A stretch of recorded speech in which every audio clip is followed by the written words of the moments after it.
देव भगवान अल्लाह, खुदा, ईश आदि नाम एक ही शक्ति के हैं। वो कैसा है, कहां है, कैसे मिलता है, किसने देखा है? ये प्रश्नवाचक चिन्ह पूर्ण रूप से हटाने के लिए अवश्य सुनिए जगत गुरु तत्वदर्शी संत रामपाल जी महाराज के अमृत वचन, सर्व पवित्र धर्मों के पवित्र शास्त्रों के आधार पर। पूर्ण परमात्मा, सर्व सृष्टि रचनहार, ये कबीर साहब जी हैं, कबीर परमेश्वर जी हैं। ये हम सभी आत्माओं के पिता हैं। पूरी सृष्टि असंख्य ब्रह्मांडों के रचनहार हैं। पुण्यात्माओं, हम यहां काल के जाल में फंस चुके हैं।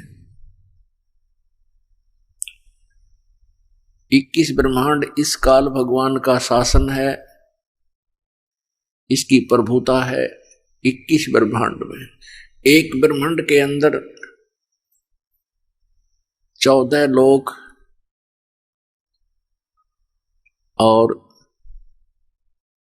साथ में ये पृथ्वी लोक, स्वर्ग लोक, पाताल लोक और 88,000 खेड़े, ब्रह्मा विष्णु महेश, 88,000 ऋषि, 33 करोड़ देवता, 18 भार बनमाला, 96 करोड़ मेघमाला, 49 कोट पृथ्वी, ये एक ब्रह्मांड के अंदर सामग्री होती है। ऐसे ऐसे इस काल भगवान के 21 ब्रह्मांड हैं। इन 21 ब्रह्मांडों का भी फिर एक ही ग्रुप है। जैसे भारतवर्ष के अंदर प्रांत भिन्न भिन्न हैं और उनका मेन कंट्रोलर प्रधानमंत्री व राष्ट्रपति जी है, इन सभी प्रांतों को मिलाकर भी एक ही देश कहलाता है।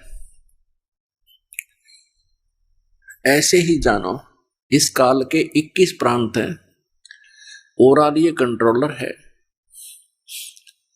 इसको सरपुरुष भी कहते हैं। हम इस काल के लोक में अपनी गलती से आ गए। हम सतलोक में रहा करते थे, जहां पर जरा और मरण नहीं है। जरा मीन वृद्धावस्था, बुढ़ापा, और मरण मृत्यु नहीं है। वहां पर किसी भी वस्तु का अभाव नहीं है। वहां कोई भी कार्य आपको नहीं करना पड़ता है। आपका शरीर ये 5 तत्वों से बना हुआ पुतला नहीं होता, एक तत्व से बना हुआ आपका शरीर होता है, जिसमें नाड़ी तंत्र नहीं होता है, जिसके कारण ना बीपी हाई होता, ना लो होता है। वहां किसी भी पदार्थ का अभाव नहीं है। जो यहाँ की 4 मुक्तियां हैं, ये तो क्षणिक हैं, इनका तो अंत होता है।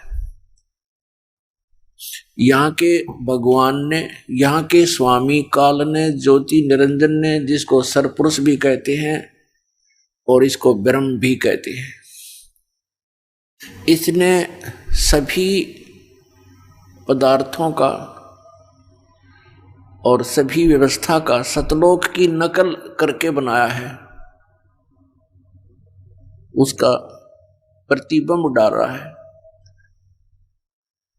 अब जैसे एक तो सोने का आभूषण हो, एक पीतल का हो, वैसा ही हो, लेकिन उसकी क्वालिटी और कीमत में दिन रात का अंतर होता है। ऐसा ही समझो, वहां पर भी हम सभी का ऐसा ही शरीर है, मनुष्य सदृश शरीर है, और ऐसी ही आपकी सृष्टि होगी, आपका परिवार होगा, और वो ऐसा परिवार होगा जिसमें ना कोई रोग होगा, ना मृत्यु होगी, कोई अभाव नहीं होगा। यहां जो बुरा हाल हुआ पड़ा है ऐसा वहां कुछ नहीं है। तो पुण्यात्माओं, जैसे किसी व्यक्ति को यहां बरवाला में प्लाट मिला हुआ है, मकान बना रखा है, और उसको कोई कहे कि चलिए आप चंडीगढ़ के अंदर, और आपको वहां बढ़िया मकान दिलाते हैं और वहां रहिए, तो जिस व्यक्ति को वो तुलना का पता होगा कि वो बहुत अच्छा शहर है, बरवाला की तुलना में वहां सब सुविधाएं अधिक हैं, तो शायद ही कोई ऐसा होगा जो वहां ना जाने की इच्छा करे, और वहां व्यवसाय यहां से अच्छा होगा, बहुत अच्छा होगा, कोई 1000 गुना होगा, तो तुरंत त्याग देगा बरवाला को। तो जब तक आप जी का ये विश्वास नहीं होता कि सतलोक के अंदर ऐसा सुख है, तो आपकी इच्छा बन ही नहीं सकती। तो ये कहां से विश्वास हो, उसका कुछ आधार तो बनाना ही पड़ेगा आपने, कि हम इस आधार से तो मान सकते हैं कि वहां ये व्यवस्था है।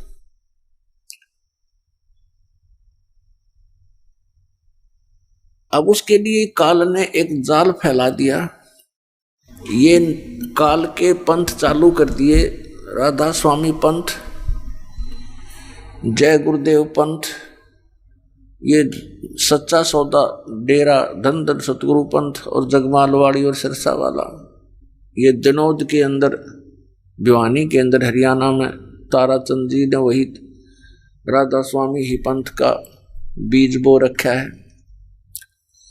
ऐसे ही कृपाल सिंह जी दिल्ली के अंदर सावन कृपाल मिशन, ब्यास के अंदर राधा स्वामी पंथ, आगरा के अंदर और भी बहुत गणे ठाकुर जी, पता नहीं कितने किए इन्होंने काबली की करबो दी। ये सभी डुप्लीकेट पंथ हैं, काल के पंथ हैं, इनके 5 नाम काल के हैं। अब नाम से मोक्ष होगा, क्योंकि संत मता पूर्ण रूप से नाम पर आधारित है। तो नाम सच्चा हो तो मोक्ष होगा, नाम झूठा है तो मोक्ष नहीं होगा। तो इनके 5 नाम नकली हैं, काल के ही जाप हैं। जहां आशा ताबासा हुई, अब जहां की टिकट बनवा रखी है, जहाज तो वहीं जा छोड़ेगा आपको। तो इन्होंने काल की टिकट बना रखी है आपकी, और आप काल के ही जाल में रहोगे। तो इन्होंने क्या बताया है, एक निरंकारी पंथ है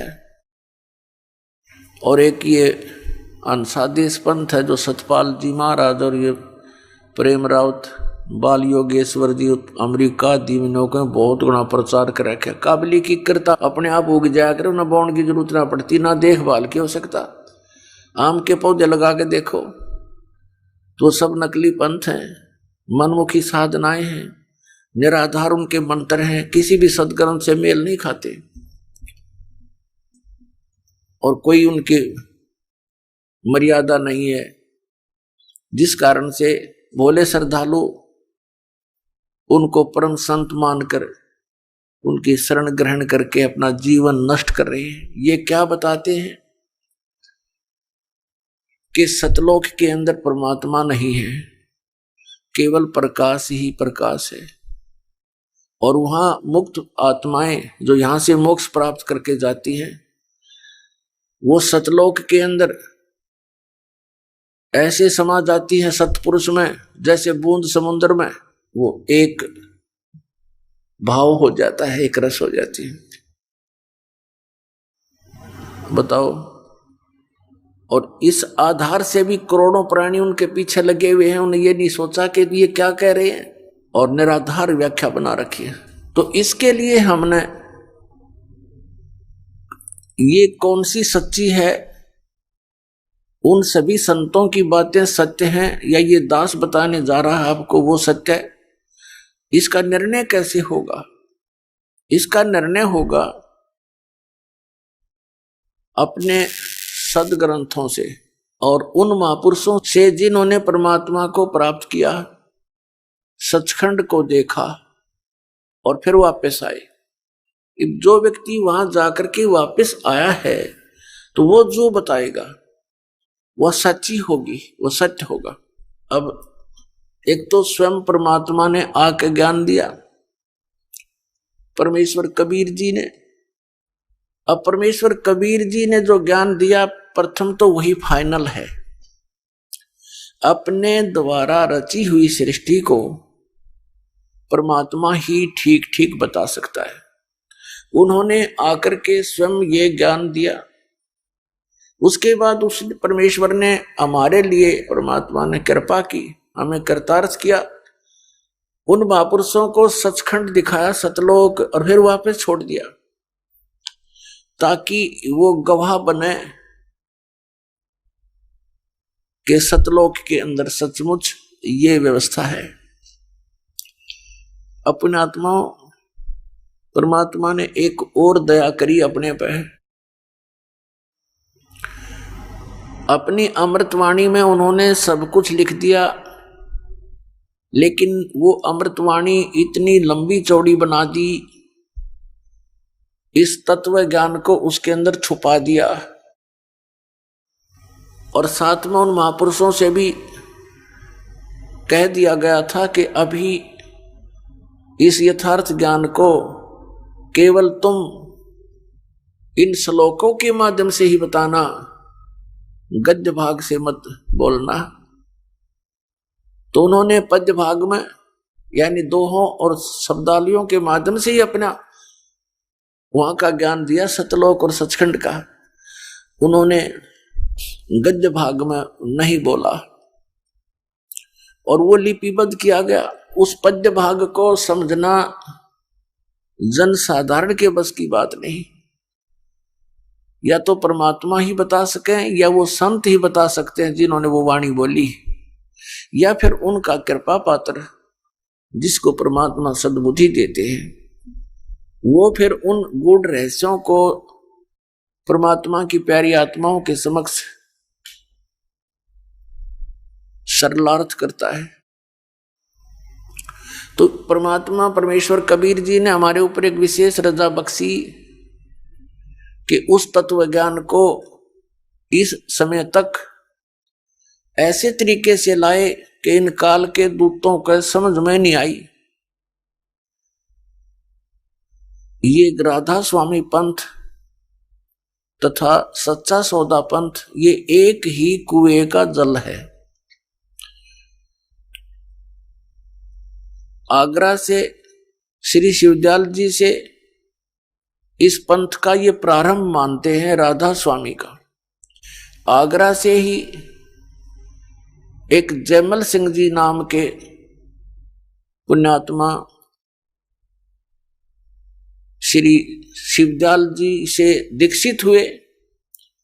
फिर उन्होंने श्री शिवदयाल जी के मृत्यु के लगभग 11 वर्ष के उपरांत स्वयं ही व्यास नदी के किनारे पंजाब में एक डेरा स्थापित कर दिया, डेरा बाबा जयमल सिंह व्यास, पंजाब में। उसके उत्तराधिकारी हुए सावन सिंह जी।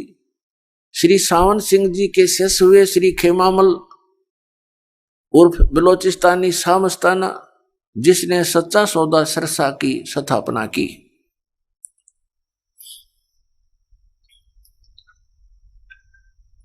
अपने आत्माओं, समझदार को संकेत ही बहुत है। इन महापुरुषों को सचखंड का कख भी पता नहीं ना, सतपुरुष के बारे में जानकारी, और इतना टोल जोड़ कर काल के मुंह में झोंक दिया। करोड़ों व्यक्ति फूंक दिए, उस काल के जाल में डाल दिए इन्होंने, और अब बिना मानते। अब इनके गुरुओं ने एक मीटिंग की, राधा स्वामी, धन सतगुरु, जय गुरुदेव, इन सब ने मिलकर आगरा में। और उसमें उन्होंने पहले तो ये देखा कि क्योंकि उनके भक्तों की शिकायत गई कि जी आपके विषय में एक रामपाल संत ऐसे ऐसे बोलता है, वो तो बहुत गलत कह रहा है। उन्होंने मीटिंग की, हमारी यहां से सीडी ले गए वो, उन्होंने सीडी देखा और सबको वहां बुला लिया। 600 एकड़ जमीन किराए, पहली जनवरी की बात है 2012 में जनवरी में, और खड़ी फसल का मुआवजा दे दिया।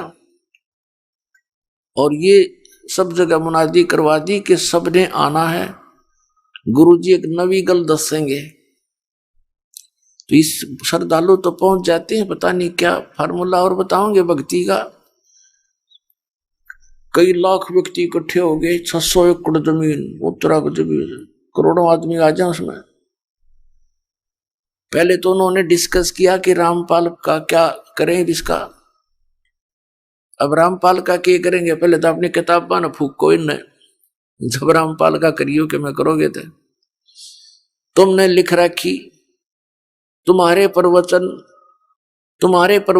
तुम्हारा ही ज्ञान दास तो पढ़ के सुनावा है भाई,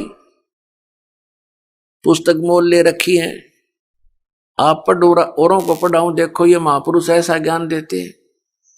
फिर सीडी दिखाई, उनका नहीं समझ में आई कि अभी केस करेंगे तो किस पे करोगे, इनकी दूरी पोल खोलूंगा। फिर करके देखो एक बार, अगर ये थोड़ा सी हिम्मत कर लेते इस पर बैन लग जाए पूरे पंथ पे, इसका एक भी शब्द जनता में नहीं जा सकता इनका। ऐसा बेहुदा ज्ञान है इन लोगों का, कख भी नहीं पता, दुनिया को करोड़ों लोगों को डबो दिया।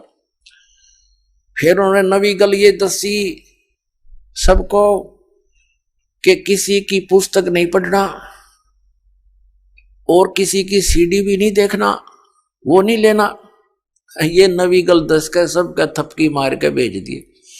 अब वो श्रद्धालु बेचारे वो इन्हों सोचे गुरु जी का आदेश हो गया, हमने किसी की पुस्तक नहीं पढ़नी। उनको इन्हों ना पता ये काल के जाल में बांध दिए, तुम कति के ठड़ी बांध के दर दिए और झोंक देंगे उनके अंदर। ज्ञान पढ़ने में क्या दिक्कत, हमारा भी पढ़ो और उनका भी पढ़ो, हमारा भी सीडी देखो उनकी भी सीडी देखो, तब निर्णय होगा कहां जा रहे हो तुम। तो कहने का दास का तात्पर्य ये है कि इनके पास न तो कोई ज्ञान है मंत्र 500 काल के, और ये सिरसा वाले सच्चा सौदा वालों ने थोड़ी सी भिन्नता कर ली।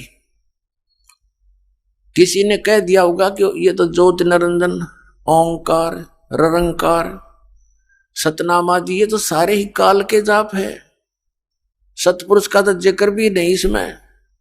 तो इन्होंने अपनी सूझबूझ से कि लोग नो ना कहेंगे ये काल के नाम हैं, 3 नाम चला दिए, सतपुरुष अकाल मूर्त शब्द स्वरूपी राम।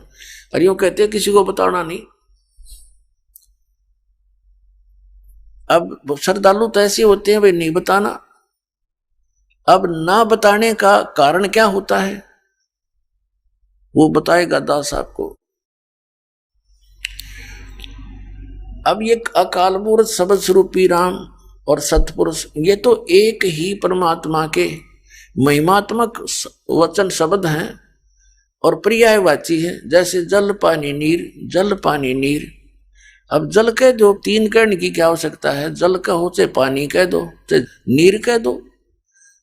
जल पानी नीर कहने से मोक्ष हो जाएगा, यानी सतपुरुष काल मूर्त शब्द स्वरूपी राम ये रटते रहो, नहीं। उसको तो हमने खोजना है, पाना है, जिसको सतपुरुष कहते हैं। जैसे जल है, जल को तो हमने पाना है, वो कितना आवश्यक है हमारे जीवन के लिए, तो वो कैसे मिले ये प्रोसेस अलग है, ये प्रोसीजर न्यारा है। बोकी लाओ, पाइप लाओ और फिर बोकी मारो, जमीन के अंदर जल है वहां से प्राप्त करना है, और फिर जब बोकी और पाइप का कार्य जल तक पहुंचना है, जल को बाहर निकालना नहीं बोकी और पाइप का कार्य है।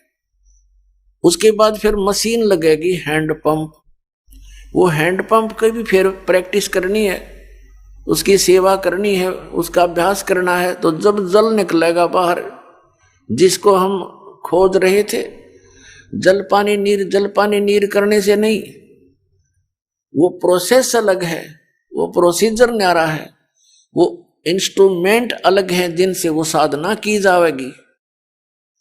2 अक्षर का सतनाम है जिसमें एक ओम मंत्र है, एक तत् मंत्र सांकेतिक है। इसकी बोकी लगानी है श्वास ऊ श्वास से। ये 2 अक्षर का सतनाम है। एक संत मत प्रकाश भाग 4 है, श्री सावन सिंह जी द्वारा लिखी हुई, उसके वचनों का संग्रह। उसमें श्री सावन सिंह जी कहते हैं 261 पृष्ठ पे कि सोई गुरु पूरा कहावे जो 2 अक्षर का भेद बतावे, कि ये गुरु ग्रंथ साहिब में लिखा, ऐसा वो बोल रहे हैं। और फिर बताया है कि नानक साहब जी कहते हैं जे तू पढ़िया पंडित बिन 2 अक्षर बिन 2 नावा, प्रणवत नानक एक लंघाए जे कर सत समावा। नानक साहब जी कहते हैं कि हे पंडित, यदि तू 2 अक्षर के उस नाम बिना जे सारे ग्रंथों को घोट ले, इसे कोई लाभ नहीं होगा। अगर तूने ये 2 अक्षर नहीं पढ़े, नहीं जाप किया, तो यूजलेस है। फिर कबीर साहब का रेफरेंस दिया है कि कह कबीर अक्षर 2 भाग, होगा खसम तलेगा राख। अब कबीर साहब कहते हैं 2 अक्षर के मंत्र का तू जाप कर, भाख माने बोल, जाप कर। और यदि इन 2 अक्षर के नाम, यो सतनाम है, ये सतनाम जाप का नहीं है, ये 2 अक्षर का नाम सतनाम है। और होगा खसम तलेगा राख, यानी इस नाम का अधिकारी इस पृथ्वी पर 21 ब्रह्मांड में इस दास के अतिरिक्त कोई नहीं है 2 अक्षर के नाम को देने वाला। इनको पता ही नहीं, देंगे टट्टू ये। इन्हें सतनाम कहना पता तो क्या है। सतनाम सतलोक है, सचखंड है, सतनाम सथान है, सतनाम सतपुरुष है, सतनाम सतलोक भी सतनाम को कहते हैं, सार शब्द भी सतनाम को, सत शब्द भी सतनाम को। तो ये अधिकारी है ये। इनको कख भी पता नहीं किसी भी दात मार्ग का, और इतनी दुनिया को काल के मुंह में झोंक दिया। तो इसका देने का अधिकारी इस वर्तमान में इस दास के अतिरिक्त कोई नहीं था। और पहले इन महापुरुषों को मना कर दिया था जिनको ये सतनाम परमात्मा ने दान किया था। अब 2 अक्षर का ही सतनाम है, इसका अधिकारी से लिया हुआ जाप करोगे तो इसका समय आने पर आपकी रक्षा होगी और सचखंड प्राप्त होगा। लेकिन सार शब्द आदि नाम, जिसको सार नाम कहते हैं, सार नाम अर्थात आदि नाम के बिना फिर भी काम अधूरा। एक सतनाम, एक सार नाम। सतनाम में 2 अक्षर है, एक ओम, एक गुप्त। कबीर परमेश्वर जी कहते हैं कि सो हम शब्द हम जग में लाए और सार शब्द हमने गुप्त छपाए। अब ये सार शब्द जो है, ये समझो हैंडपंप है। ये सार नाम हैंडपंप है। जैसे बोकी मार ली, पानी तक पाइप पहुंच गई, पाइप लोअर कर दी, डाल दी, फिर हैंडपंप लगाना पड़ेगा ऊपर, और फिर उसको ऐसे, उसकी भी वो भी जाप करने का है, वो भी जाप करना पड़ेगा। फिर वो जल पानी नीर प्राप्त होगा, वो सतपुरुष अकाल पुरुष शब्द स्वरूपी राम न्यो प्राप्त होगा। इस 3 मंत्र के जापते हैं, इस अकाल मूर्त शब्द स्वरूपी राम सतपुरुष, इससे नहीं। एक तो 2 अक्षर का सतनाम और तीसरा वो आदि नाम सार नाम। तो श्वासों श्वास के जाप करना पड़ेगा इस सतनाम का। एक वो मंत्र है, गुप्त है।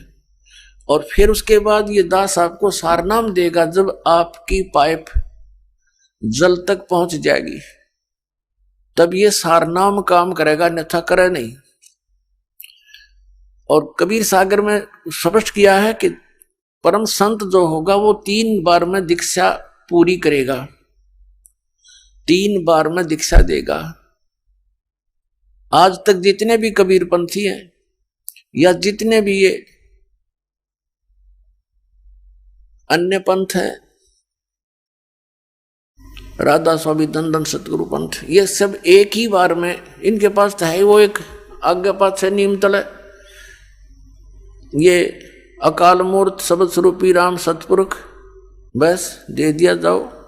एक यो निरंकार ज्योति निरंजन ओंकार, ये तीनों चारों काल के नाम। और बात करें सतलोक जान की, इन्होंने स्वयं ही अपने पैर पर कुआड़ा मार लिया। कबीर परमेश्वर जी का एक शब्द है, करने नो दीदार महल में प्यारा है। वो शिवदयाल जी का समझ में आया ना, उसमें से इसने 5 नाम इसमत निकाल लिए ये, लेकिन वो ओरिजिनल नाम भी इसी मंत्र इसी शब्द के अंदर है।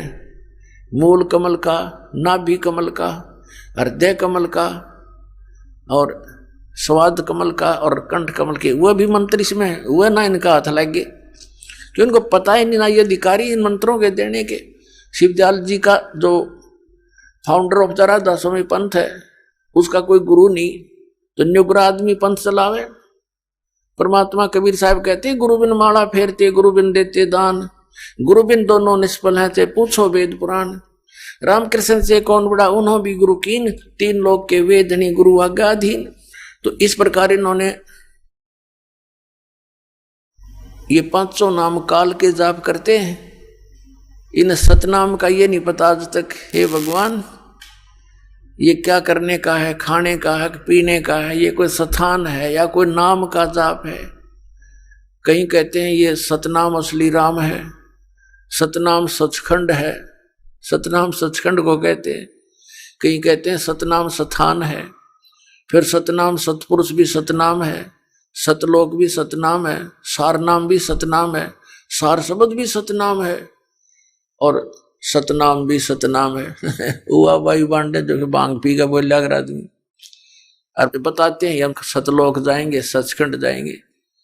अब शिवदयाल जी तो जा लिया सचखंड, वो तो बुक्की में बोल रहा था, अपनी शिष्या में भूत बनकर अपनी शिष्या बुक्की के अंदर बोलकर फिर ओका पीवे और भोजन खावे, हो गया पार शिवदयाल तो। और यही सबके साथ बनेगा जो ये नाम जाप करते हैं, जितने भी राधा स्वामी पंथ से संबंधित पुण्यात्माओं। दास आपके ऊपर एक रहम कर रहा है, भले ही आज बुरा लगूं आपको, एक दिन आप रोया करोगे और गुण गाया करोगे इस दास का। दास को मालूम है कि मैं कितना खतरा मोल ले रहा हूं इन नकलियों को छेड़छाड़ के, लेकिन ये मेरा कर्तव्य बन गया, मुझे ज्ञान हो गया कि अपनी जान पर खेल कर भी इनसे काल के दूतों से छुटवाऊंगा परमात्मा की आत्माओं को। और परमात्मा स्वयं भी इसी उद्देश्य से आए थे कि मेरे बच्चों को मेरी जानकारी हो। ये यहाँ कितना कष्ट उठा रहे हैं, कोई गधा बना है, कोई कुत्ता बना है, कोई सूअर बनकर गंदगी खा रहा है और ये समझ नहीं पा रहे कि हमारा भगवान कौन है। दास का उद्देश्य यही है कि किसी ना किसी तरह ये पुण्यात्मा एक बार पुनः देख लें सदग्रंथों को जो दास दिखाना चाहता है। आज बुद्धिमान समाज है, लेकिन श्रद्धालु इतना है ये भगवान के चाहने वाली आत्माएं कि जो गुरु जी ने कह दिया उसकी अवहेलना नहीं करनी, लेकिन असली गुरु की बात की अवहेलना नहीं करनी। ये तो नकली है सारे, इन कख भी पता नहीं है क्या के गुरु हैं, ना तो ये हिंदुओं के गुरु असली, सारे नकली। इन आज तक नहीं पता वेदों और पुराणों में लिखा क्या है। निराकार निराकार पर घाटा जोड़ रखा है, इतने दिन हो गए। परमात्मा वेदों में लिखा है वो साकार है, मनुष्य दृश्य है, वहां से गति करके शरीर आता है, यहाँ कर अच्छी आत्माओं को मिलता है। पुराणों में आज तक नहीं समझ पाई है ब्रह्मा विष्णु महेश के माता पिता कौन है, ये गुरु है, ये नकली डुबो दिया सारा मानो।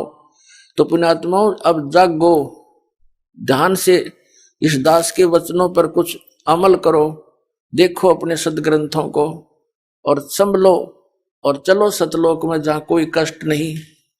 अब जो प्रसंग चल रहा है 2 अक्षर के नाम से मोक्ष होगा, वो इनके पास नहीं, तो ये पूरे गुरु कहां से होगे?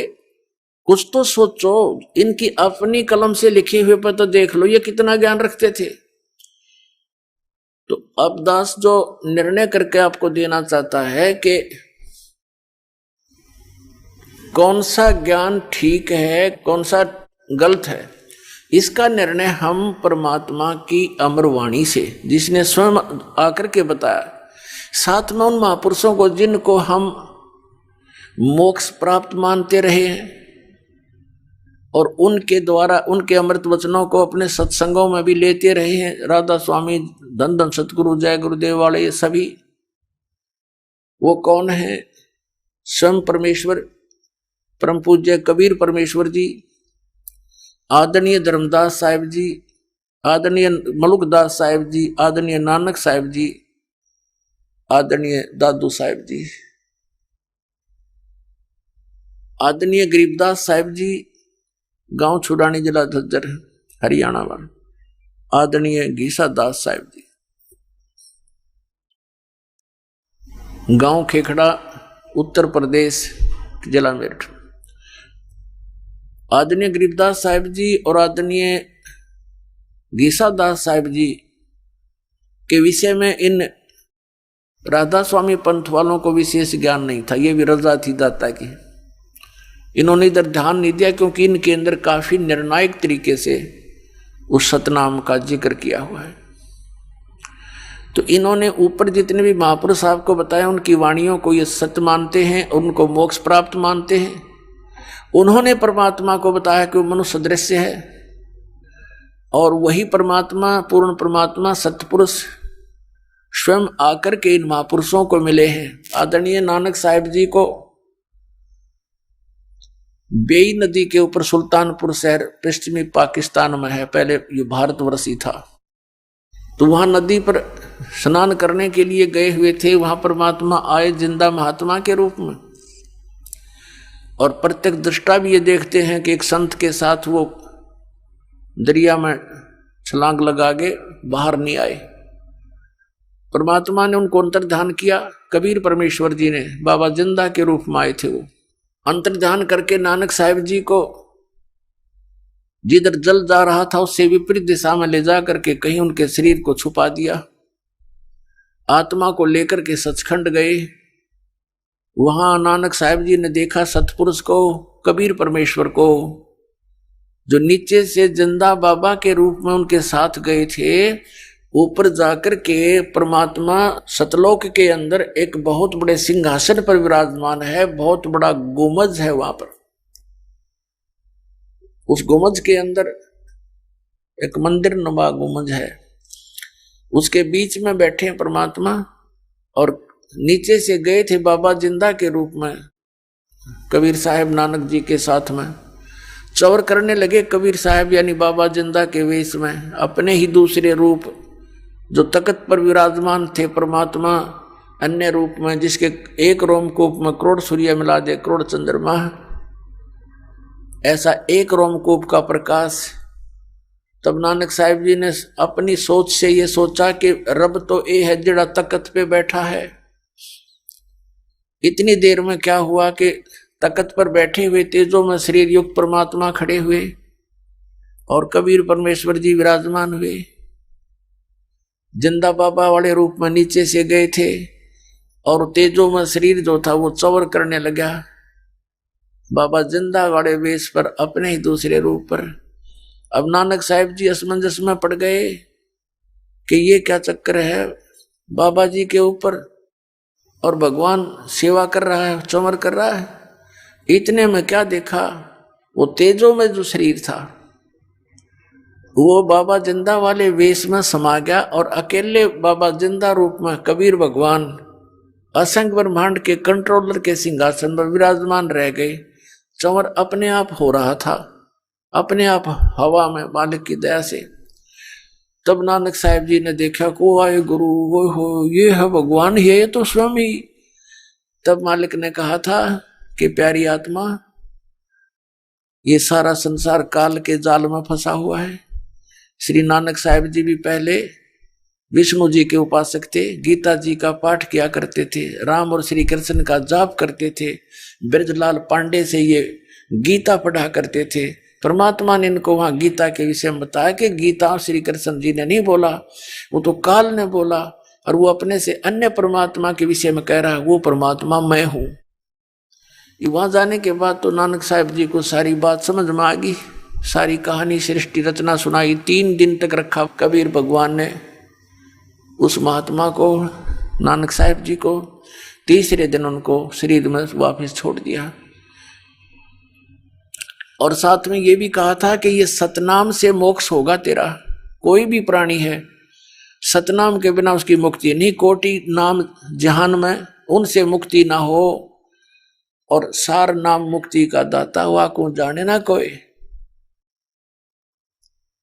तो नानक साहब जी से कहा था कि मैं काशी शहर के अंदर बनारस में वहां एक धानक रूप में रह रहा हूं, जुलाहे रूप में।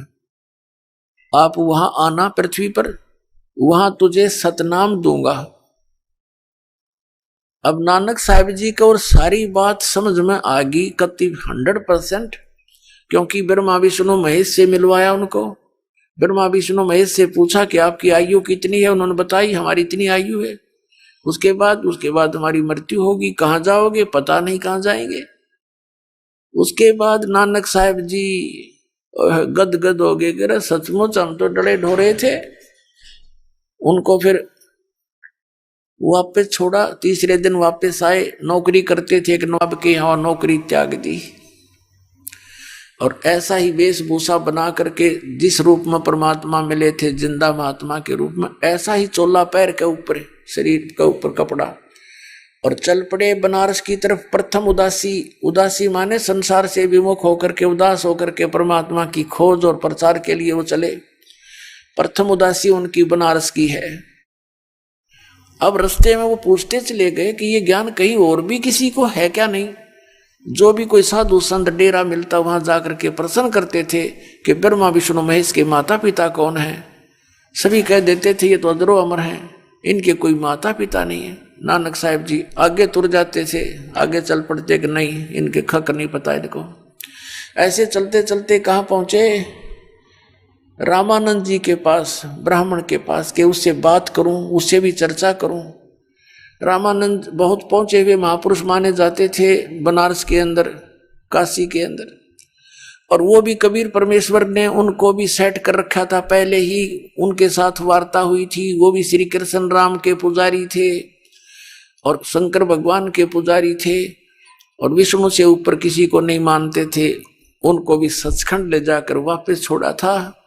कबीर साहब कहते हैं जो देखेगा मेरे धाम को सो जानेगा मुझ, गरीबदास तो से को सुन गायत्री गुज, कि मुझे जो सतलोक में देख लेगा वो तो मैंने मान लेगा आई एम गॉड, अन्यथा कोई नहीं माने। क्योंकि जुलाए रूप में भगवान बैठा, कौन माने।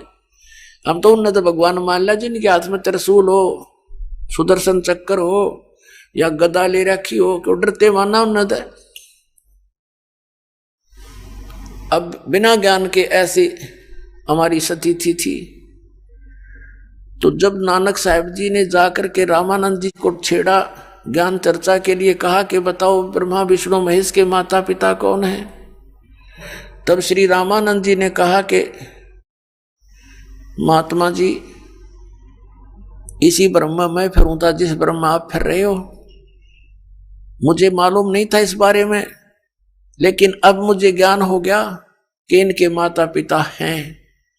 इनकी सही जानकारी अगर आपको चाहिए तो मेरे गुरु समझो या मेरे शिष्य समझो, क्योंकि उन्होंने मुझे प्रतिज्ञा दिला रखी है कि आप मुझे अपना शिष्य बनाए रखो, अन्यथा वो सारी सृष्टि के गुरु हैं, जगत गुरु हैं।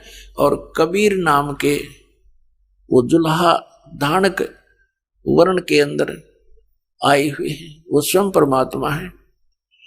अब नानक साहब जी ने कहा कि मुझे एक बार उनके दर्शन कराओ, मैं बात करूंगा उनसे। रामानंद जी ने अपना एक सेवक भेज दिया। मालिक को तो पता था वो प्यारी आत्मा आ रही है, रुक नहीं सकते इस ज्ञान से। जख्मी होने के बाद प्राणी घायल हो जाता है। नानक साहब जी पहुंचे जहां पर परमात्मा खड्डी में बैठ गए और कपड़ा बुन रहे थे। अब नानक साहब ने जाकर देखा कि ये परमात्मा तो सचमुच वही थे जो बेई नदी पर मिले मुको और सचखंड लेकर गए सारी सृष्टि के रचनहार, ये यहां भी आ गए। तब कहा था फाई सूरत मुल्क की वेश, ए ठगवाड़ा ठगी देश, खरा सियाणा बहुता बार, ये धानक रूप रहा करता। सभी आसपास के जुल्हे आकर इकट्ठे हो गए। एक पंजाब देश का पंजाबी आकर इस नीरू के पुत्र को भगवान बता रहा है। सभी हंस रहे हैं उंगलियां दे देकर मुख में कि इसको क्या पता, ये तो जुल्हा है, इसको भगवान बता रहा है। लेकिन जिसने भगवान को देख रखा वो कैसे माने उन भोली आत्माओं की जिनको पता नहीं, वो लाल की पहचान जोरी कर सकता है। फिर नानक साहब जी ने कहा है, ये 24 पृष्ठ श्री गुरु ग्रंथ साहिब में महिला पहला की वाणी है कि एक सवान दोई सवानी नाल भौके भलकाई सदा बियाल, ये कूड़ छुरा मुठा मुर्दार ये धानक रूप रहा करतार, तेरा एक नाम तारे संसार में एहो आस एहो आधार, ये धानक रूप रहा करतार। नानक साहब जी कह रहे हैं तेरा एक नाम वो सतनाम तारे संसार, पूरे संसार को पार कर दे, और मैं भी उसी आस में उसी आधार से आपके पास आया हूं। और फाई सूरत मुल्क की वेश ए ठगवाड़ा ठगी देश, खरा सियाणा बहुता बार ये धानक रूप रहा करतार। वहां नानक साहब जी कह रहे हैं कि इसको तुम एक जुलाहा मत समझो, ये बहुत भार है, बहुत वजनदार है, इसमें बहुत कीमत है इसकी। ये ठगवाड़ा ठगी देश, ये सबको जो है ना धोखा दिए बैठा है, ये खुद परमात्मा है। लेकिन कौन माने? एक जौहरी एक इतने से 100 ग्राम 200 ग्राम के कंचे को, और कोई कहे ये 2 करोड़ का है, किसको यकीन हुआ? सोने भी ना देखो ये नए फूक एक तरफ। और जो उसको परख लेता है कि सचमुच ये लाल है, वो कहेगा ला मुझे दे, और लोग छुपा के भाग लेगा, कोई देख ना ले। तो ये वो तो लाल के पार खूब बनाए परमात्मा ने पहले उन महापुरुषों को जो भगवान को पहचान सके। फिर उनका 771 पृष्ठ पर वाणी दर्ज है महिला पहला की। नानक साहिब जी ने कहा कि नीच जात परदेसी मेरा, छिनावे तिल जावे और जाकी संगत नानक रेंदा, कैसे मोंडा पावे। तो पुण्यात्माओं, इन महापुरुषों ने जो स्थिति बताई भगवान को देखकर, वो साकार बताई। ऐसे ही वो परमात्मा लीला करता है। इसी प्रकार वो परमात्मा अपनी लीला के आधार से अपने स्वभाव अनुसार सभी महापुरुषों को मिलते हैं। जैसे ऋग्वेद मंडल नंबर 9 और सूक्त नंबर 1 मंत्र 8-9 में, ऋग्वेद मंडल नंबर 9 सूक्त 86 के मंत्र 26 और 27 में, ऋग्वेद मंडल नंबर 9 सूक्त 82 के 1, 2, 3 में, ऋग्वेद मंडल नंबर 9 सूक्त 96 के 16 से 20 में, ऋग्वेद मंडल नंबर 9 सूक्त 20 मंत्र 1 में, और भी अनेकों स्थानों पर ऋग्वेद मंडल नंबर 9 सूक्त 94 के मंत्र 1 में यह स्पष्ट किया है कि वो परमात्मा सतलोक में रहता है, ऊपर तीसरे मुक्ति धाम में, और वहां से गति करके यानी स्वयं चलकर आता है। बहुत स्पीडतें अत्यंत गतिशील पदार्थ के समान चलकर आता है, जैसे विद्युत या बिजली गिरती है, और वो बिजली किसी धातु विशेष पर ही गिरती है, आम अड़ंगे पर नहीं गिरती। तो ऐसे ही वो परमात्मा उन पुण्यात्माओं को ही पर अट्रैक्ट होता है, आकर्षित होता है, उनको ज्ञान से परिपूर्ण करने के लिए, उपदेश देने के लिए आता है। वो किन किन महापुरुषों से मिले, ये लीला उस परमात्मा की वेदों में वर्णित है। वो ऐसी क्रिया करता है, और जब वो परमात्मा 3 प्रकार से पूरे विश्व को संभाल रहा है, 3 स्थिति में। एक स्थिति में सतलोक में रहते हैं, जिस सतलोक में साकार रूप में मनुष्य दृश्य है, उनके एक रोमकूप में करोड़ सूर्य मिला दे करोड़ चंद्रमा, इतना एक रोमकूप का प्रकाश है। और वहां मुक्त हुए प्राणियों का, मुक्त हुई आत्माओं का शरीर 16 सूर्य जैसा तेजों में है। करने नो दीदार महल में प्यारा है, इस शब्द में परमेश्वर ने पूरा वर्णन दे रखा है। उसमें स्पष्ट बताया कि जो वहां पहुंच गई आत्मा सतलोक में, उसका 16 सूर्य जैसा तेज हो जाता है। अरिया ज्ञानी अनाड़ी के राधा स्वामी धन धन सदगुरु, ये सच्चा सौदा वाले, जय गुरुदेव वाले, कि वहां तो मुक्त आत्मा ऐसे मिल जाती है परमात्मा में, जैसे बूंद समुद्र में, समुद्र की बूंद समुद्र में मिली, उसी का रूप हो गया। ऐसे लतीफेदार बातें बनाकर दुनिया को भ्रमित करे। और उसमें उसी शब्द में लिखा है कि 16 सूर्य जैसा तेज में शरीर होता है जीवात्मा, जो वहां मुक्त होकर चलेगी। और परमात्मा का शरीर का तेज और अत्यधिक है, उसके एक रोमकूप में करोड़ सूर्य मिला दे करोड़ चंद्रमा, इतना तेज है। तो इतनी ही पावर यानी शक्ति का अंतर है। ये कई अज्ञानी कहते हैं कि जीव ही परमात्मा है और कोई परमात्मा है नहीं। बताओ इनकी अकल कहां जा रही है। जीव ही भगवान है, विश्व को संभालता है, धारण पोषण करता है।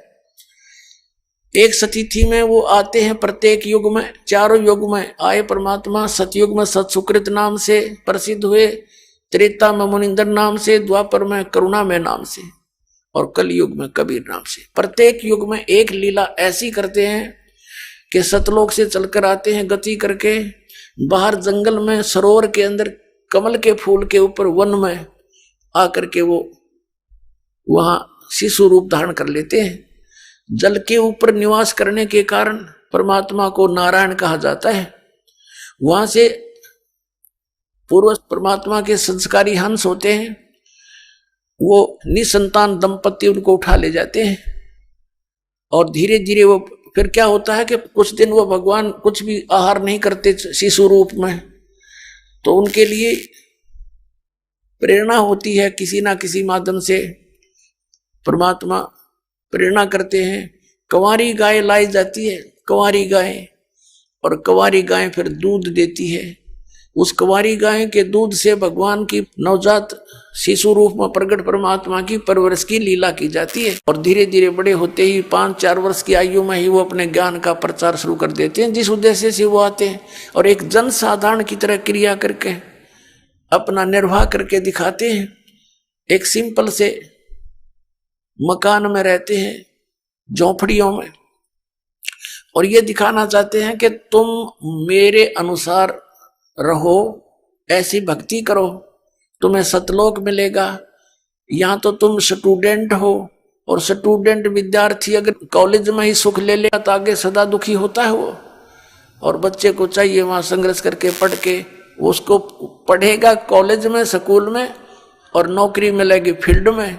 ऐसे ही ये पृथ्वी तो ये विद्यालय समझो, और आपको जो मनुष्य शरीर मिला है ये ड्रेस है विद्यार्थी की। जितने भी मानव शरीरधारी प्राणी हैं ये सभी परमात्मा पाने योग्य संस्कारी हैं, इतने अच्छे नंबर हैं इनके।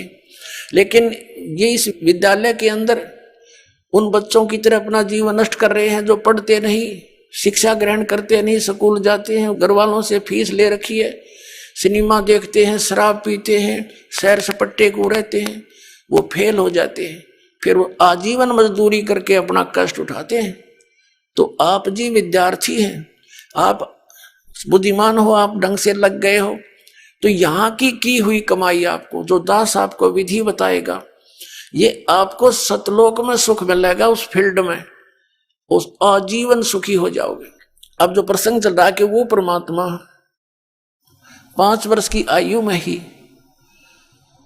अपना प्रचार शुरू कर देते हैं, दीक्षा, ये उपदेश देना शुरू कर देते हैं सच्चे ज्ञान का, और बड़े बड़े विद्वानों के छक्के छुड़ा देते हैं। 5 वर्ष की आयु के कबीर परमेश्वर जी थे कलयुग के अंदर। आइए अब हम उन श्रद्धालुओं के अनुभव जानते हैं जो जगत गुरु तत्वदर्शी संत रामपाल जी महाराज जी से दीक्षा प्राप्त कर चुके हैं तथा उनके द्वारा बताए गए भक्ति मार्ग पर चल रहे हैं। बहन जी नमस्कार। नमस्कार सर। क्या नाम है जी आपका? जी मेरा नाम नेहा अग्रवाल है। नेहा जी कहाँ से आए आप? मैं पठानकोट पंजाब से आई हूँ। संत रामपाल जी महाराज से कब जुड़े आप? जी मैं संत रामपाल जी महाराज से 17 अप्रैल 2013 में जुड़ी थी।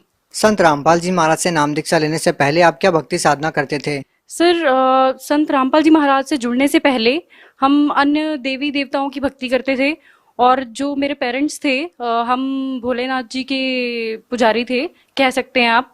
और मेरे पेरेंट्स सुबह 4 बजे उठ के मंदिर धोने जाते थे वहाँ पे, और यही हम सारी देवी देवताओं को पूछते थे, गुरुद्वारा जाते थे, और जो भी रिलीजियस प्लेसेस है हम वहाँ सब पे जाते थे। आप इतनी सारी परेशानियों से गुजर रहे थे, आपका परिवार इतने दुखों से घिरा हुआ था, तो फिर आपको संत रामपाल जी महाराज के बारे में कैसे पता चला?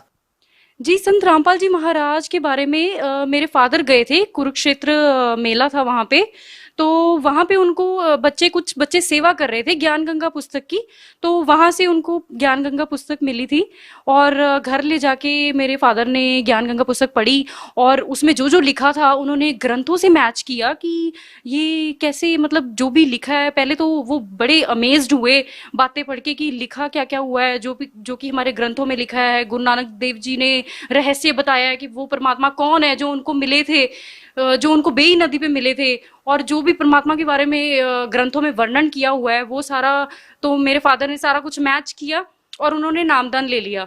आप भक्ति कर ही रहे थे पहले, तो फिर आपने संत रामपाल जी महाराज से नाम दीक्षा क्यों ली?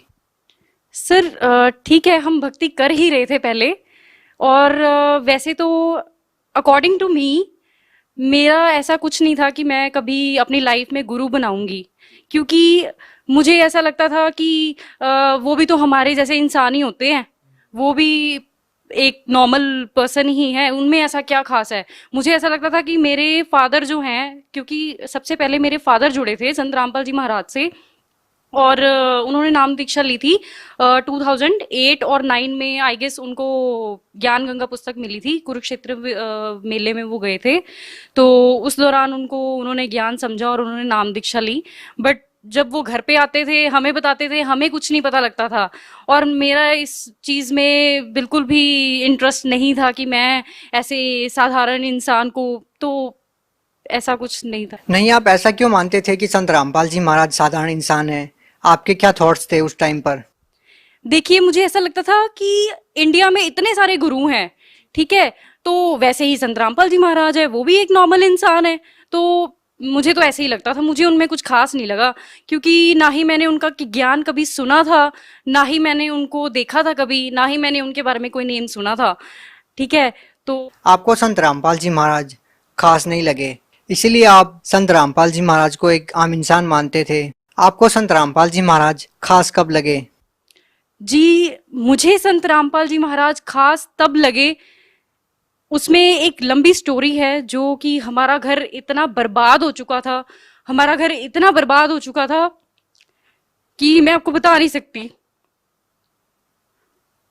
हाँ, इट वाज 2008 कि मेरे फादर जो थे, उनके कोई फ्रेंड थे, ठीक है, वो आपस में बिजनेस डीलिंग करते थे, तो जिस दौरान क्या होता था कि हमने उनको सैलरी पे रखा हुआ था, मेरे फादर ने उनको सैलरी पे रखा हुआ था कि आप सारा हमारे ऑफिस का देखेंगे, तो ठीक है, वो काफी अच्छा चलता रहा।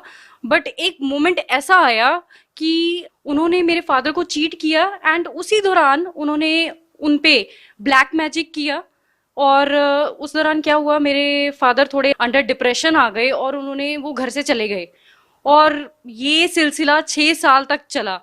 ये मतलब हमने इतने दुख देखे इन 6 सालों में, इतने फाइनेंशियल क्राइसिस हमारे ऊपर आए हैं, और जो भी हमारी इन्वेस्टमेंट थी, हमारा टोटल बिजनेस लॉस हो चुका था, और इस दौरान मेरे फादर बहुत ही अंडर डिप्रेशन हो गए थे, और जो भी हमारी इन्वेस्टमेंट्स थी, हमारे पास गोल्ड था, वो भी हमने सेल आउट कर दिया, हमारे पास जो भी गाड़ियां वगैरह जो भी था हमारा, हम सब ग्राउंड लेवल पे आ गए थे, हम पूरी तरह से बर्बाद हो गए थे। तो जब संत रामपाल जी महाराज का मैंने नामदान लिया था, तो मैंने नामदान लिया, मेरे फादर ने ही हमें घर पे आके बताया था, पहले तो हम मानते नहीं थे। आप ये बताइए, संत रामपाल जी महाराज से नाम दीक्षा लेने वाले हर श्रद्धालु को कुछ न कुछ लाभ जरूर होते हैं। आपका परिवार जब इतनी सारी परेशानियों से गुजर रहा था, इतनी सारी फाइनेंशियल प्रॉब्लम आपको थी, तो उन परेशानियों से आपको कैसे छुटकारा मिला?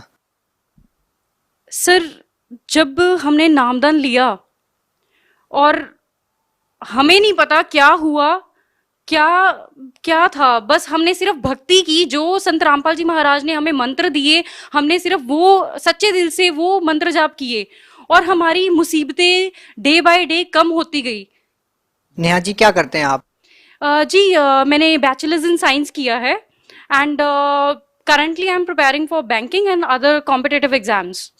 देखिए, आप एजुकेटेड हैं, क्या आप मानते हैं कि आज के इस आधुनिक युग में, कंप्यूटर के युग में, क्या इस जमाने में आप विश्वास करेंगे इन बातों पे कि किसी संत के आशीर्वाद देने से या किसी संत की किताब पढ़ने से कोई बीमारी दूर हो सकती है या कोई नशा छोड़ सकता है? जी, पहले तो नहीं था, पर जैसे ही संत रामपाल जी महाराज से मैंने नाम दीक्षा ली है, तब से मेरे को दृढ़ विश्वास हो गया है कि पृथ्वी पे अगर संत है तो वो संत रामपाल जी महाराज हैं, और अगर किसी भी प्रॉब्लम का सॉल्यूशन कोई कर सकता है तो वो संत रामपाल जी महाराज ही कर सकते हैं, और कोई नहीं कर सकता, whether it is related to your health और एनीथिंग एल्स। नेहा जी, यदि संख्या के आधार पर किसी संत की पहचान हो तो शायद हिंदुस्तान में ऐसे बहुत सारे संत हैं जिनके लाखों की संख्या में फॉलोअर्स हैं। आप संत रामपाल जी महाराज को कहाँ पाते हैं? जी नहीं, बिल्कुल भी नहीं। अगर हम कहें कि किसी के फॉलोअर्स बहुत ज्यादा हैं और वही सही हो सकता है, ऐसा नहीं हो सकता। बिकॉज हमें राइट पाथ फॉलो करना है, हमें ये नहीं देखना है कि क्राउड कहाँ पे है। ठीक है, we don't have to follow the crowd, we have to follow the right path and which is shown by Sant Rampal जी महाराज। नेहा जी, हम देखते हैं कि बहुत सारे ऐसे संत हैं जो कहते हैं कि पाप कर्म नहीं करते, पाप कर्म तो भोगने से ही समाप्त होते हैं, जबकि संत रामपाल जी महाराज जी अपने सत्संग प्रवचनों में कहते हैं कि पाप कर्म कर सकते हैं। दो संतों की बातों में विरोधाभास क्यों है? सर देखिए, जो संत कहते हैं कि साधना से पाप कर्म नहीं कट सकते, इसका मतलब ये है कि उनके पास सच्ची भक्ति नहीं है, इसलिए उनकी थिंकिंग ऐसी है। क्योंकि हमारे गुरु संत रामपाल जी महाराज ने तो ये कहा है कि सच्ची साधना से पाप कर्म कट सकते हैं। किस आधार पर संत रामपाल जी महाराज कह रहे हैं कि भक्ति करने से पाप कर्म कट जाते हैं?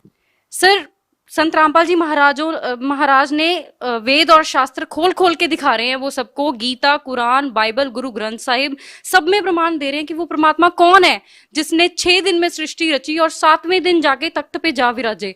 मेरा प्रश्न इन धर्मगुरुओं से ये है, नकली धर्मगुरुओं से ये है कि वो कहते थे कि आपके पाप कर्म है, ये जो आपको दुख है ये आपके पाप कर्म है जो आपने किए हैं, ये तो कभी कट ही नहीं सकते।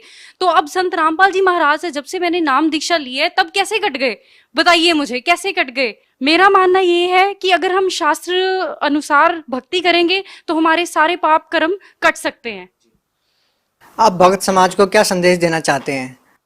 जी, मैं भगत समाज को यही संदेश देना चाहती हूँ कि आप संत रामपाल जी महाराज के ज्ञान को समझे, उनको एक बार सुनिए जरूर, उनका सत्संग जरूर सुनिए। अगर आप नेगेटिव वे से भी देखना चाहते तो देखिए जरूर, वेदर इट्स पॉजिटिव और नेगेटिव, वो आपका अपना डिसीजन होगा कि आपको वो सही लगते हैं, वो गलत लगते हैं। आप देखो तो सही एक बार कि वो कह क्या रहे हैं, what he is trying to convey the message. अच्छा, हम आपसे ये जानना चाहते हैं कि संत रामपाल जी महाराज से नाम दीक्षा लेने से आपको क्या क्या लाभ मिले, क्या क्या अनुभव हुए? जी, सबसे बड़ा लाभ संत रामपाल जी महाराज से नाम दीक्षा लेने के बाद तो हमारा ये था कि हमारा घर जो नरक बन गया था वो पूरी तरह से संत रामपाल जी महाराज ने स्वर्ग बना दिया है। आज की डेट में हमारे घर में पूरी शांति है, हर तरीके के लाभ परमात्मा ने हमें दिए हैं, वेदर इट इज इकोनॉमिकली और हेल्थ इश्यूज हो, कोई भी हो। जो मेरे ब्रदर थे वो काफी ड्रिंक वगैरह करते थे और नशा भी करते थे थोड़ा बहुत, और वो भी परमात्मा की दया से उन्होंने छोड़ दिया है।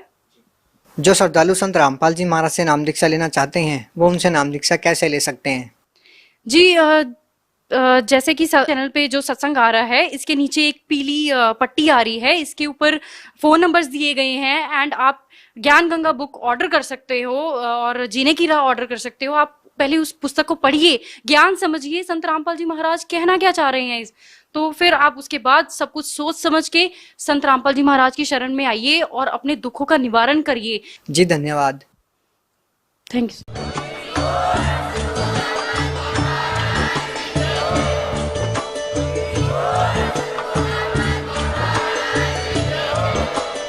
आप सुन रहे थे जगत गुरु तत्वदर्शी संत रामपाल जी महाराज जी के मंगल प्रवचन। अधिक जानकारी के लिए विजिट कीजिए हमारी वेबसाइट www.jagatgururampalji.org। संत रामपाल जी महाराज जी के शुभ आशीर्वाद से पूरे विश्व भर में 500 से भी ज्यादा नाम दीक्षा केंद्र हैं, जिन पर संत रामपाल जी महाराज जी द्वारा ऑनलाइन निशुल्क नाम दीक्षा दी जा रही है। अपने नजदीकी नाम दीक्षा केंद्र का पता करने के लिए संपर्क करें 82